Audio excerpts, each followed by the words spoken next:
இனிய உறவுகளே வணக்கம் வணக்கம். Welcome to our family kitchen. இன்றைக்கி நாம் ரொம்பவும் சூப்பராக டேஸ்டியாக நெத்திலி மீன் குழம்பு எப்படி பண்ணலான்றதை பார்க்கலாம். அதுக்கு முன்னாடி நீங்கள் இது வரைக்கும் நம்ம சேனலை சப்ஸ்கிரைப் பண்ணலைன்னா மறக்காமல் சப்ஸ்கிரைப் பண்ணிவிடுங்க, லைக் பண்ணுங்கள், ஷேர் பண்ணுங்கள். அப்படியே பக்கத்தில் இருக்க பெல் ஐக்கானே கிளிக் பண்ணிவிடுங்க, அதில் வர ஆல்ற ஆப்ஷனையும் கிளிக் பண்ணிவிடுங்க. வாங்க எப்படி பண்ணலான்றதை பார்க்கலாம். பேன் ஹீட் ஆனதும் 2 டேபிள் ஸ்பூன் ஆயில், 1/2 டீஸ்பூன் கடுகு, 1 டீஸ்பூன் சீரகம், 1 டீஸ்பூன் வெந்தயம், 1 டீஸ்பூன் மிளகு இதெல்லாம் சேர்த்து கொஞ்சம் பொரிய விடலாம். இது பொரிஞ்சதும் ஒரு 6 பல் பூண்டு சேர்த்துக்கலாம். அடுத்து ஒரு 20 சின்ன வெங்காயம் 2ஆக கட் பண்ணி வச்சுருக்கிறேன், அதையும் சேர்த்துக்கலாம். இது கொஞ்சம் நல்லா வதங்கட்டும். வெங்காயம் கொஞ்சம் வதங்கின உடனே 5 டீஸ்பூன் மிளகாய்த்தூள், 6 டீஸ்பூன் மல்லித்தூள், 1/2 டீஸ்பூன் மஞ்சள் தூள், 2 தக்காளி, பெரிய தக்காளி தான், இதெல்லாம் சேர்த்து நல்லா மிக்ஸ் பண்ணிக்கலாம். இது நல்லா மிக்ஸ் ஆகட்டும், மசாலா தீஞ்சிடாமல். இதோட கொஞ்சமாக தண்ணி சேர்த்துக்கலாம். தண்ணி சேர்த்து இது வந்து ஒரு பேஸ்ட் மாதிரி நல்லா வேகிற அளவுக்கு விட்டுடலாம்.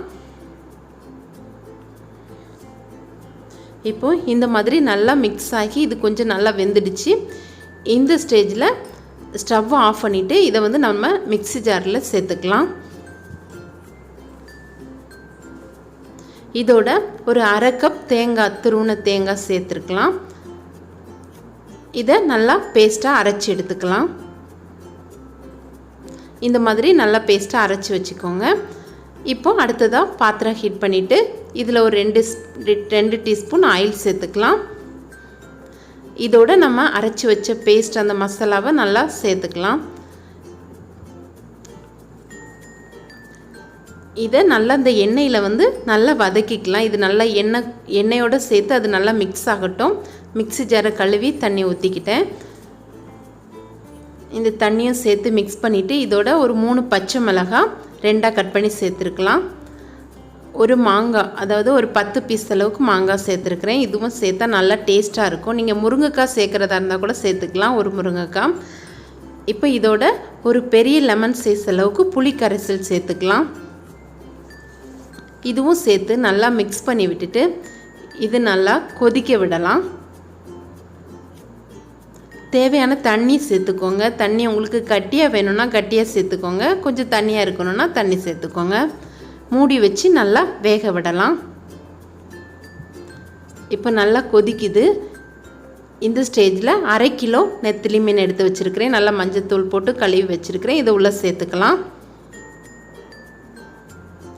நெத்திலி மீன் வந்து ரொம்ப நேரம் கொதிக்க விடக்கூடாது. இது வந்து சின்ன மீன்றதுனால சீக்கிரமாக அது உடஞ்சிடும், அதனால் ரொம்ப நேரம் கொதிக்க விட வேண்டாம். இப்போ உப்பு சேர்த்துக்கலாம். இப்போ இது வந்து ஒரு 10 நிமிஷத்துக்கு மூடி வச்சுடுங்க. மூடி வச்சு நல்லா வேகட்டும். இப்போ பார்த்திங்கன்னா நல்லா சூப்பராக கமன்னு ரெடி ஆகிடுச்சு. சூப்பராக வாசனையாக இருக்குது. மீனும் உடையலை, நல்லா 10 நிமிஷத்தில் ரெடி ஆகிடுச்சு.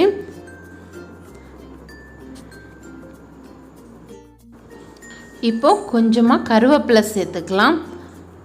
கருவேப்பிலை மேலே தூவினா நல்லா வாசமாக இருக்கும். ஸ்டவ் ஆஃப் பண்ணிடலாம். இது வச்ச உடனே சாப்பிட்றத விட இன்னும் ஒரு 1/2 மணி நேரம் 1 மணி நேரத்துக்கு அப்புறம் சாப்பிட்டா ரொம்பவும் டேஸ்டியாக இருக்கும். சூப்பராக வாசனையாக இருக்குது.